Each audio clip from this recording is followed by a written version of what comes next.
Administrator Karachi doctor safe الرحمان نے غیر قانونی پارکنگ کو شیطانی سسٹم قرار دے دیا۔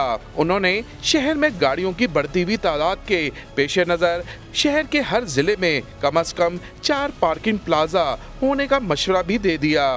یہ ایک بہت ہی میں سمجھتا ہوں کہ شیطانی قسم کا ایک سسٹم ہے، یعنی اگر میں بھی چلا جاؤں گا تو میں جہاں پارکنگ کروں گا تو ایک آدمی تیر کی طرح تیزی سے آپ کے پاس آئے گا اور آپ سے پیسے مانگے گا کہ بھئی آپ پیسے دیں۔ سو قطعی اس چیز کی فکر نہیں ہوگی کہ وہ پیسے کہاں، گاڑی آپ نے کہاں کھڑی کی ہے، کتنی گاڑیاں کھڑی کی ہوئی ہیں، گاڑی حفاظت سے ہے کہ نہیں، موٹر سائیکلیں کیسی ہیں، سو قطعی کوئی بھی فکر نہیں ہوگی اس میں۔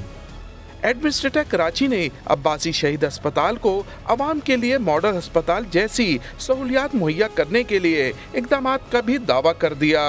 لیب میں اور لیبارٹری میں، پھر ان کے او پی ڈی میں، آپریشن تھیٹرز میں، ٹراما سینٹرز میں جو کام کرنا ہے اس کی بھی ہم نے لسٹ بنائی ہے۔ انشاءاللہ عباسی شہید کا میں یقین سے کہتا ہوں کہ آپ دیکھیں گے کہ اس میں بہتری آئے گی۔